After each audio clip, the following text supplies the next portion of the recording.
Hey everybody, it is Sunday morning, September 4th, and we are now in what I consider the third act of this long year we call 2022. There is a disturbing pattern in Oakland, I have noticed, just underneath the surface, but not too much, of attacks on those who would call themselves trans. I want to address that first.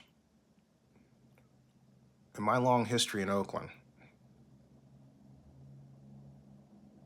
I can proudly say that I have never associated my town with transphobic behavior. Not anyone or not any person or not anything. And I believe it's because Oakland, the Bay Area, and California have always been known as the place you go to be who you want to be. Don't take that away from people. If someone wants to change their sex for whatever reason, don't ridicule them for it. You don't have to understand it either, but accept it. That is really the bedrock of democracy. It's bedrock of the maintenance of democracy is to say, look, I may not understand why you do or did what you did, but I accept your right to do it, and I hope that in doing it, you find your best self and true happiness, because after all, under the Constitution of the United States of America, we're all entitled to life, liberty, and the pursuit of what? Happiness, right? There. I'm also concerned with black on black crime in a new way. It's ideological attacks that we make on each other for reasons that are essentially petty and made up and amplified by social media. I should say more pointedly, white-owned and designed social media, because to date, no one has made a black version of Twitter. And I'm going to take a little aside here, and I know there are people who refer to black Twitter, but Twitter is still owned, even though it's public, by a majority white group. There will not be a black version of that microblog platform until someone makes one and uses it. I've made one. It's called tellem.me, but the fellow I wanted to fund it said, hey, you don't have enough users, and how are you going to get more so that my money can go somewhere, right? But I digress. My point is that we're using devices like Twitter to attack each other for ideas and thoughts that could be settled over a conversation in person and have been in the past. We have to go back to that. We have to put it in our mind, or maybe create a tech way to cause that. Interactions using video and communication via video in ways that we did. Stacey says it's the dark money that is trying to take us back to where we didn't legally have a say. Stacey, and for those of you who don't know what thank you for that. For those of you who don't know what dark money means, and for those of you who are watching this, I'm doing a live stream. It's too bad that we don't have it set so that you can actually see what a person posts in their comments after this is posted as a video on demand, right? But I digress. The term that she used, dark money, simply refers to money that is donated for a cause that is from an anonymous source. The fact that it's anonymous makes it, quote, dark, unquote, regardless of the intent. That's what she's talking about. And that's something I haven't explored, Stacey. And I think I will. It's a good idea. But let me get back to my other point. When I read about or hear about, but particularly when I investigate online, Oakland crimes, they boil down to being black on black. And with the exception of elderly white and elderly, in particular elderly Asians who are attacked also by black persons. But if it's not that, you take that away, the crimes that are less publicized from the perspective of a black person attacking a black person really are just that. And we have to not have a discussion. We've had too many of those, but we have to find out the source of it. And I believe the source of this is the continued disinvestment in the black community. The government/political structure that we have, for reasons that I can't put my finger on, thank you, Stacy. She's saying yes, seems to want to give us just enough money to say, hey, I am in political position A, B, C, D, pick it, and I gave you this money. And this is also done by some of us who are black who are holding those positions. So it puts us in a sort of a, if you think about it, the position of a white patrician, right? I am on high, looking down on you from my position that I have gained as an elected official, and I'm able to say, I can give you this money, but you have to pledge your support to me, right? That's not solving the problem. Now, if we, for example, enacted, that's why I'm really big on pushing for tax increment financing, where we steer property tax revenue from the multiple wins of the taxing agencies like BART, AC Transit, and so on to a, in the Enhanced Infrastructure Financing District parlance, what is called a public financing authority, right? Which we can name anything we want to, okay? As long as it has authority at the back end, right? Like Howard Terminal Authority, okay? Then we can use that money, if you really read the legislation, not just to help or build, say, infrastructure in the district that it's focused on, but we can actually identify projects or what are called community-wide significance, like say in East Oakland, all right? Like say Head Start programs, like say libraries, like say small business assistance programs for those businesses that have closed because of the pandemic. We can do all of that. But guess what? We haven't done any of it.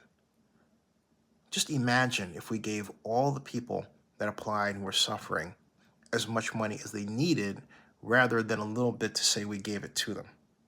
That's a gigantic difference. And you don't think that helps a person's behavior and psyche? I'm not saying I'm an expert on the human condition, but I think I've lived long enough to say you're absolutely wrong. That really helps people. That monetary pressure is off. But we're at this point, particularly with us, where we want to push each other's buttons. And we have to stop doing that. Or if we team up as someone who's black, it's, well, this kind of black person I knew maybe from a school because we went to a historically black college or we did something as a group. But reaching out to get people because they are us is not something we do like we should. That's my criticism with the people running for mayor for the most part. We're black. We have a record number of people running for mayor. We had the 18 candidates who were black. And ask yourself this question: why so many? Because they're frustrated. They're frustrated with their own lot in life, and they're frustrated with what's going on. I get it, but what's going on is that frustration is such that it is more likely to manifest in us disrespecting each other. I mean, I've named the black candidates that have done that with me, for example. And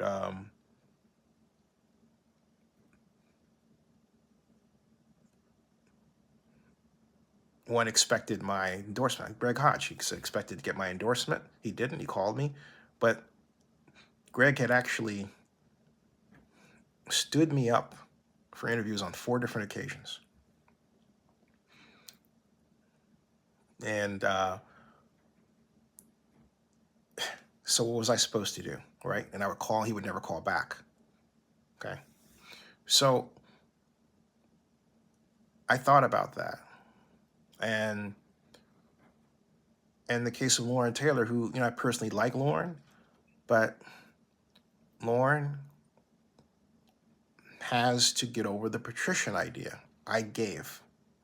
That infects his approach. I gave to you, but it's not to really change society so that society is effectively better for us. He's tried to do that in a small way, but in terms of altering, like the tax increment financing, our dollar flows, no. Now, he would counter that he and a group of business people, Black, had a kind of Black Green New Deal idea. But again, they didn't call me as Oakland's first and only consistently active blogger and vlogger to help them with it. All right? They went within their little group. Okay? So you would say, watching this, hey, aren't you attacking them? I'm saying, because of the nature of these relationships, and pointing out the problem, it might appear that I'm attacking, but I'm saying that this started because of the way I was treated by them. And these are folks with positions. Council member, head of a nonprofit, all right? We all collectively in Oakland are of vital importance, and we have to act like it. So if we have a disagreement or something about something, try to mend it. Don't just let it sit. That's what a lot of folks do today. They don't pick up the phone, not text, pick up the phone and call and say, I'd like to work this out. All right? For the purpose of just what's called civility, of a unified vision or a shared idea or an understanding of where we want to go as Black folks. We're splintering, is what I'm trying to say. This was predicted, I remember 20 years ago, that this would happen, and it's happening. What happens when you have a weak group, economically weak group?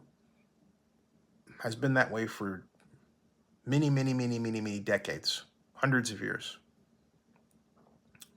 And then it becomes splintered for reasons, both reasons technological and social. Is it because we've moved away from the church, some of us? I think that's another factor. Is it because the younger of us are more interested in adopting what I call white think? Like, for example, someone saying that they're a journalist, and I always remind them, I say, a journalist advocated for the murder of Emmett Till. It's true. White journalists advocated for the murder of Emmett Till. So we need to move beyond adopting what I call a white standard. That's what was learned, okay? And we need to adopt a standard that's based on direct understanding and engagement. That's why I video blog. That's why I also vlog, because it's direct. I'm directly engaging with you about how I feel about something. No, feel in italics. Feel in italics. Okay? Feel in italics. This is my view. I'm stating my view. And I believe that people who cover the news should explain where they're coming from, because there is no such thing, and I'm taking a bit of a turn here and I'm going to come back home, but there's no such thing as objective journalism. I don't care what you say. You can say, well, the editor assigned this to me, but you can choose to take it or not. Okay? You can write it a certain way as an article and say that you're being objective, but who you talk to within that article points to your biases. So you know what? Stop the games.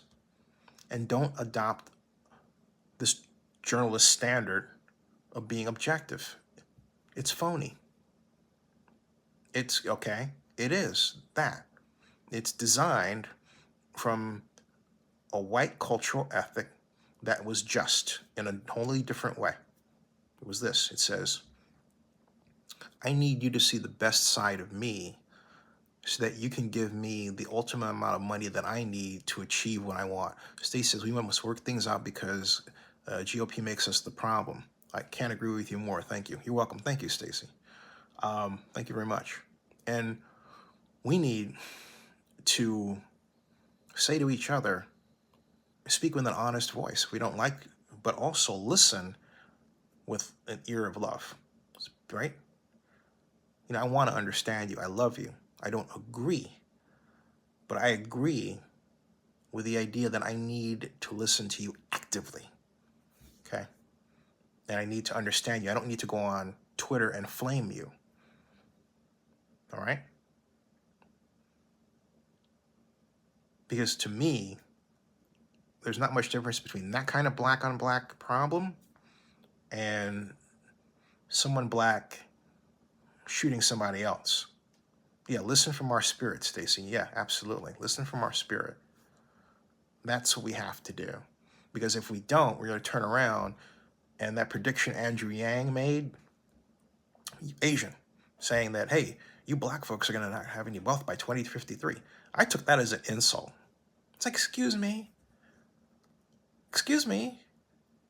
Who are you to tell me that I'm going to, decline like that, or anybody that looks like me, right? Rather than use it as a political point, why don't you just silently walk in and, hey, look, advocate for hiring black folks for different jobs, right?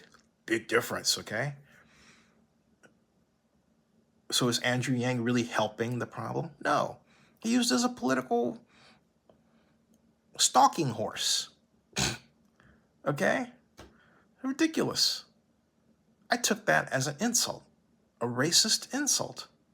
That's a neat and cool way of saying, oh, you black folks are, you're going down. You're going to need our help. Oh, vote for me. I'll help you. Huh? Because, you're just going down. You can't make it. Forget it. I just took what he said and I twisted it that way. Because that's how it felt. All right? I want to emphasize something. I'm not talking about who you marry or date as a black person. My last girlfriend was white. Okay? Big deal. Your personal roads lead you to choose the person that you believe is best for you at the particular time of life you're at. And in America, you should have that right. Okay? It should not be the focus of a Supreme Court decision. That's ridiculous. That is a straight white male ethic. That is, listen, please. Thank you, Stacey. That is the idea that someone who's straight, white, and male is at the center, and that the center is okay. And anything that deviates from that, black, gay, whatever, is different from that straight white male. That's what that expresses. All right? So when we have, as women, thank you, we have an ethic like that, are we really getting better if we're a black person who has a straight white male ethic? I'll give you the answer. The answer is no. When I started my first company, Sports Business Simulations, of the 9 contractual hires I made, 8 were women. Part of that, in large part, I'll tell you what the reason is that the voice in my head has been that of the most powerful woman I know, and that's my mother. And so you might look at who I brought in and said, hey, that girl's white and da da da da, but they all had that same voice. Pretty interesting, huh? Okay. Know thyself. But we have to be comfortable with the idea, the powerful idea, that a good idea, a good approach can come from anyone. regardless of position, regardless of title. It's vitally important that we as Black folks seek other Black folks out who have good ideas, and as Stacey did, let them know we like what they're doing. But it's more important for us, when we have a disagreement with each other, to quickly work to mend that fence. That small act will guarantee us positive survival for years to come. And on top of that, we have to insist on a rearranging of our economy. The tools are already there. That was my only disagreement with Oakland District 3 Councilmember Carol Fife, the Moms for Housing advocate and activist. Carol is as a council member, but she doesn't understand that the legal tools to do what she wanted to do are there. She has never used them. The Polanco Act, for example. Tax increment financing and redevelopment law, for example. She had ample opportunity to grab the brass ring of Howard Terminal and claim it as her own, and then use it to rearrange economic direction and flow. But she did not do that. She did not do that. And then she committed the ultimate sin of leadership by getting out on video and basically saying, hey, look, you're not treating me like a leader to other council members, like Sheng Tao, who she viewed as going around her for Sheng's own ambitions. It was politically damaging, in my view, for Carol to get out and admit that weakness and just basically whine about it. I have never, in my 42 years of politics in Oakland, seen an elected official basically get on camera and whine that that person believed and perceived that they were powerless, and they blamed other people who were council members. Bad stuff. So, bad stuff, okay? People were slaves. Yeah. But we got to get out of that, Stacey, okay? And we have to stop looking back too much, because I think we look back too much. And we have to look forward a little bit more and start to embrace the people that I believe are the other greatest generation. African Americans, who were the first in the professional class in the United States between 1940 and 1960. My mother was one of United Airlines' first Black reservation sales agents. There are a number of first Blacks. Hidden Figures is about that, right?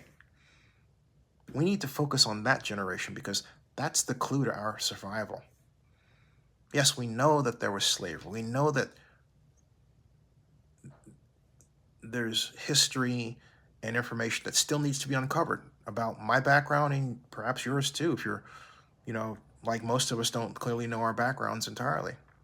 But we can't skip over the triumphs and successes of those that have become first Black regional sales agent for Kentucky Fried Chicken, like Arnold Grant, for example, my stepfather, okay? Or the first Black architect to be Obama, President Obama, absolutely, who I share a birthday with. Barack was born August 4th, 1961. I'm August 4th, 1962, to which I always say I'm perennially a year behind greatness. Anyway, did you know that the Beverly Hills Hotel was designed, the Beverly Hills Hotel with the polo lounges where I've eaten and met stars like Alec Baldwin and Anna Wintour and others, where I've covered the Night of 100 Stars Oscar party for years. Did you know that that hotel was designed by a Black man? That's right. Yep. That same man designed a number of buildings in Los Angeles. Okay? And now you would say, Zinni, what's his name? And I would say, oh, geez, I was on such a roll, his name just flew right out of my mind, and that is bad. I'll make a separate video and tag this. Or, you know what? if you're around, you're near the internet, you can type what I just told you and then put it up there. It's like, thank you. But I just learned this, right? Which is why it's also fresh information for me. That information is about 3 weeks old. I didn't know that.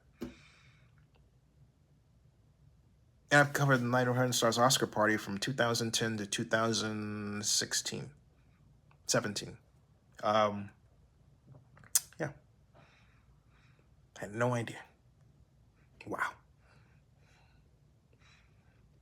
That's what I'm saying. There's this history that we need to uncover about us going into, if you like, that white world, the professional class. There are a lot of successes and a lot of people waiting to be discovered and acknowledged and appreciated. And we have to have an appreciation for that. And we have to have an ethic. And I say this to the Black venture capitalists that says, hey, look, I need to help find and develop Black entrepreneurial talent. And I need to be honest. There was one fellow who I know, we're not Facebook friends anymore. I'll tell you why. Because this person, when he started announcing he was a venture capitalist, a Black venture capitalist, I went to him in 2012 to get him involved in the Zenny 62 Media, my network of blogs. He told me I don't invest in media. Okay. So, hey, look, that's his right. I didn't get mad about it. VCs, some invest in healthcare, others invest in right? Okay. But I called my friend Sarah Lacey, and we were talking about something entirely other. Actually, we were texting each other. And I happened to mention that I approached this person. And do you know what she told me? He invested in my blog, Pando Daily. Yeah, a media company. Ugh. You know. Hey, Stacy says, got to get ready for Jakes, but I'll be back. God bless you. God bless you too, Stacy, and happy Sunday, and have a great day at church. Thank you. I couldn't believe it, and I asked him about it. He never responded. So there's a lot of that out there of us treating each other that way as Black folks. And we need to recognize that's wrong and stop it and apologize for it. So anyway, just wanted to share that with you, and happy Sunday, and God bless you. I love you very much. And remember, be kind. Let's be kind to each other. Let's be kind to everybody. Be kind to trans. Be kind to each other's Black folks. Be kind to people who are not Black. Be kind. Subscribe to Zenny62 and bookmark OaklandNewsNowBlog.com. Thank you.